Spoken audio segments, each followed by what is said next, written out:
Internet connection छ भने laptop वा कम्प्युटरमा केही लेख्न वा टाइप गर्न माइक्रोसफ्ट वर्ड खोलिरहनै पर्दैन। कुनै पनि ब्राउजरमा गएर docs.google.com खोल्नुभयो भने माइक्रोसफ्ट वर्डमा जस्तै लेख्न मिल्छ। सबैभन्दा राम्रो कुरा भनेको त वर्डमा जस्तो Ctrl+S गरिरहनै पर्दैन, किनकि तपाई जति लेख्दै जानुहुन्छ लेखेका कुरा अटोमेटिक गुगल ड्राइभमा सेभ भएर बस्छ, जसले गर्दा इन्टरनेट कनेक्सन भएको जुनसुकै ल्यापटप, कम्प्युटर वा मोबाइलमा आफ्नो इमेल र पासवर्ड राखेपछि सेभ भएर बसेको फाइलमा पहुँच बनाउन सकिन्छ। यसको बैगुन भनेको यहाँ नेपाली प्रिटी फन्टमा लेख्न भने मिल्दैन, तर इङ्ग्लिस वा नेपाली युनिकोडमा वर्ड डकुमेन्ट तयार पार्नका लागि भने गुगल डक्स राम्रो अप्सन हुन सक्छ। यो भिडियोमा म गुगल डक्समा भएका जान्नै पर्ने उपयोगी फिचरबारे बताउँदैछु। गुगल डक्समा विभिन्न फ्री टेम्प्लेटहरू उपलब्ध हुन्छन्। Resume, letter, project proposal, brochure, newsletter, lesson plan, notes जस्ता डकुमेन्ट बनाउनु पर्नेछ भने यी टेम्प्लेटको फाइदा उठाउन सकिन्छ। आफ्नो आवश्यकता अनुसारको टेम्प्लेट छानेर त्यसभित्र काम गर्दा डकुमेन्टको सजावट र डिजाइनिङमा लाग्ने समयको बचत हुन्छ। गुगल डक्समा गइसकेपछि ब्ल्याङ्कसँगै विभिन्न टेम्प्लेटहरू देखा पर्छन्। बायाँ साइडमा रहेको टेम्प्लेट ग्यालरीमा जाने हो भने यहाँ भएभरका सबै टेम्प्लेटहरू देखिन्छन्। यदि डक्स फाइल खोलिसक्नु भएको छ भने दायाँ साइडमा रहेको फाइलमा गएर न्यू भित्र हेर्नुभयो भने टेम्प्लेट ग्यालरी भन्ने अप्सन देखिन्छ। यहाँबाट पनि अघिकै ठाउँमा पुगिन्छ। अब आफूले कस्तो डकुमेन्ट बनाउन खोज्दै हुनुहुन्छ सोही अनुसारको उपयुक्त टेम्प्लेट छान्न सकिन्छ। अब नयाँ पेजमा टेम्प्लेट खुल्छ र त्यसभित्रको कन्टेन्टलाई सम्पादन गरी स्तरीय सजावट र बनावट सहितको प्रोफेसनल वर्ड डकुमेन्ट तपाईले सजिलै तयार पार्न सक्नुहुन्छ। कुनै स्क्रिप्ट वा डकुमेन्टमा धेरैजनाले काम गर्नुपर्नेछ भने त्यसको लागि पनि गुगल डक्स उपयोगी हुन सक्छ, किनकि यसमा रहेको स्मार्ट चिप्स भन्ने फिचरले डकुमेन्टमा स्मार्ट तरिकाले काम गर्न सकाउँछ। कुनै डकुमेन्टमा काम गर्दै गर्दा @ थिच्नुभयो भने people, smart chips, building blocks, files जस्ता अप्सन देखिन्छन्। यी फिचरले कसैलाई मेन्सन गर्न, मिति र समय उल्लेख गर्न वा कुनै प्रोजेक्ट स्टेटस बारे सजिलै टिममा रहेका एकअर्कालाई अपडेट गराउन सकाउँछ, जसका लागि ड्रप डाउन फिचर पनि यहाँ दिइएको छ। त्यस्तै मिटिङको notes, email draft, product roadmap, review tracker, content tracker लगायतका कुराको डकुमेन्ट बनाउनका लागि पनि गुगल डक्सको यो फिचर उपयोगी हुन सक्छ। ड्राइभमा भएका कुनै फाइललाई डकुमेन्टमा मेन्सन गर्नका लागि पनि @ को उपयोग गर्न सकिन्छ।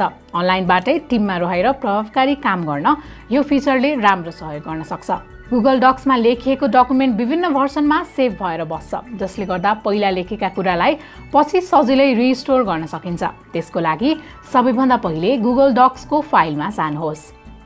अब अलि तल रहेको भर्जन हिस्ट्रीमा क्लिक गर्नुहोस्। त्यसपछि सी भर्जन हिस्ट्रीमा जानुहोस्। यसपछि तपाईले स्क्रिनको राइट साइडमा करेन्ट भर्जन र एडिट गर्नुपूर्वका भर्जनहरू देखिन्छन्।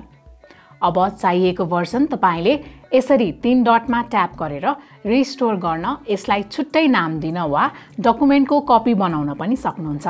गुगल डक्समा काम गर्नका लागि इन्टरनेटको आवश्यकता पर्छ, तर इन्टरनेट नहुँदा पनि डक्समा काम गर्न मिल्छ। त्यसको लागि गुगल डक्समा मेक एभाइलेबल अफलाइन भन्ने अप्सन छ, जसले इन्टरनेट नहुँदा पनि यो फिचर अन गरिएको डकुमेन्टमा काम गर्न सकिन्छ। कुनै डकुमेन्टमा काम गर्दा गर्दै इन्टरनेट गयो भने यो फिचर अन छैन भने काम रोकिन्छ। त्यसैले डक्समा काम गर्दा अवरोध नहोस् भन्ने चाहनुहुन्छ भने यो फिचर अन गरेर डकुमेन्टमा काम गर्दा ठुक्क हुन्छ। यसको लागि कुनै पनि काम गरिरहेको डकुमेन्टको फाइलमा जानुहोस् अनि तल रहेको मेक एभाइलेबल अफलाइनमा क्लिक गर्नुहोस्। यति गरेपछि तपाईको यो डकुमेन्ट अफलाइन पनि एभाइलेबल हुन्छ। यदि तपाई गुगल डक्समा रिपोर्ट बनाउँदै हुनुहुन्छ वा कुनै डकुमेन्टमा काम गर्दै हुनुहुन्छ जसमा थुप्रै हेडिङ्स र सब हेडिङ्सहरू छन् भने डकुमेन्ट आउटलाइन फिचर उपयोगी हुन्छ, जसले हेडिङ वा सब हेडिङलाई आउटलाइनको रूपमा साइडमा देखाइदिन्छ, जसले कुनै निश्चित हेडिङ भित्रको कन्टेन्ट हेर्नलाई एकदमै सजिलो बनाइदिन्छ। यसो गर्दा डकुमेन्ट अर्गनाइज देख्नुका साथै पढ्न पनि सजिलो हुन्छ। त्यसको लागि सबैभन्दा पहिले गुगल डक्सको भ्यूमा जानुहोस् अनि त्यहाँ रहेको सो आउटलाइनमा थिच्नुहोस्। अब तपाईले स्क्रिनको लेफ्ट साइडमा सो डकुमेन्टमा भएको हेडिङ्सहरू देख्नुहुन्छ। यहीँबाट तपाईले आफूलाई चाहिएको कन्टेन्टमा जान सक्नुहुन्छ। गुगल डक्समा बोलेकै आधारमा पनि टाइपिङ हुन्छ। त्यसको लागि भोइस टाइपिङ भन्ने फिचर छ, जसले थुप्रै देशमा बोलिने भाषाहरू बुझ्दछ। प्रष्ट नेपालीमा बोल्नुभयो भने बोलेकै आधारमा अक्षरहरू टाइप हुन्छन्। नेपालीमा बोलेको बुझेर लेख्नका लागि यो अझै पर्फेक्ट भइसकेको जस्तो त लाग्दैन, तर अंग्रेजी एक्सेन्ट राम्रो छ भने चाहिँ यो फिचरको उपयोग गरेर किबोर्ड छुँदै नछोई तपाईले अक्षरहरू टाइप गर्न सक्नुहुन्छ। त्यसको लागि सबैभन्दा पहिले गुगल डक्सको टुल्समा जानुहोस् अनि त्यहाँ तल रहेको भोइस टाइपिङमा जानुहोस्। स्क्रिनको लेफ्ट साइडमा माइक भएको बक्स खुल्छ। त्यहाँ तपाईले ड्रप डाउनको आइकन पनि देख्नुहुन्छ। त्यहाँ ट्याप गर्नुभयो भने कुन भाषामा बोल्ने हो त्यहाँबाट विभिन्न भाषा छान्न सक्नुहुन्छ। भाषा छानेपछि क्लिक टु स्पिकमा थिच्नुहोस्। यति गरेपछि तपाईले माइक आइकनमा थिचेपछि रेकर्डिङ एक्टिभ हुन्छ। त्यही अडियो रेकर्डिङको आधारमा अक्षरहरू वर्ड डकुमेन्टमा अटो टाइप हुन थाल्छ।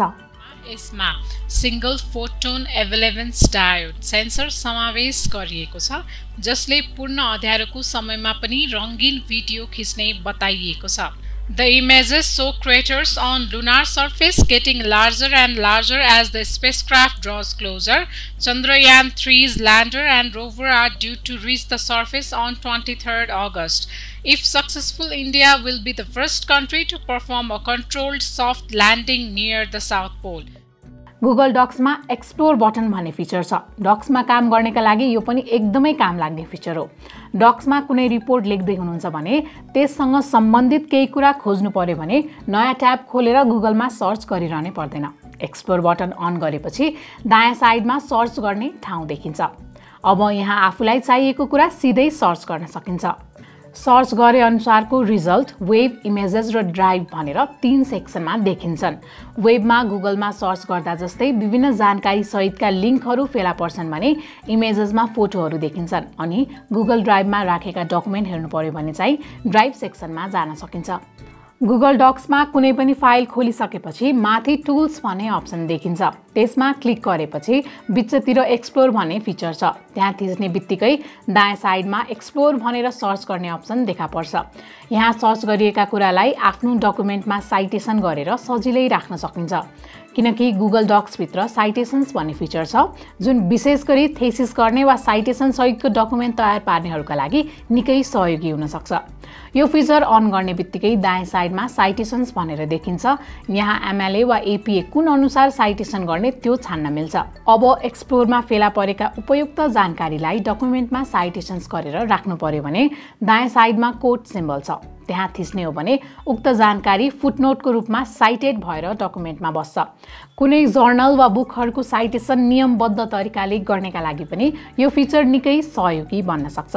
गुगल डक्समा तयार गरेका फाइल सिधै इमेलको रूपमा पठाउन पनि सकिन्छ। भन्नुको मतलब गुगल डक्समा डकुमेन्ट तयार गरिसकेपछि त्यसलाई डाउनलोड गरेर जीमेल खोलेर फेरि एट्याच गर्ने झन्झट गरिरहनै पर्दैन, किनकि यो कामलाई सहज बनाउन गुगल डक्समा डाइरेक्ट इमेल भन्ने अप्सन छ। त्यसको लागि सबैभन्दा पहिले गुगल डक्सको फाइलमा जानुहोस्। अब त्यहाँ रहेको इमेलमा गएर इमेल दिस फाइलमा थिच्नुहोस्। यति गरेपछि एउटा विन्डो पपअप हुन्छ। त्यहाँ तपाईले डिटेल्स भरेर फाइल टाइप समेत चुज गरेर इमेल सेन्ड गर्न सक्नुहुन्छ। गुगल डक्समा अरु पनि थुप्रै फिचरहरू छन्। त्यसबारेमा अन्य भिडियोमा फेरि चर्चा गरौँला। आफूले प्रयोग गरिरहेको कुनै फिचर अरूको लागि पनि उपयोगी हुन्छ जस्तो लागेको छ भने कमेन्टमा लेख्न नभुल्नुहोला। यो भिडियोबाट भने म उसमा बिदा हुन्छु। नमस्कार।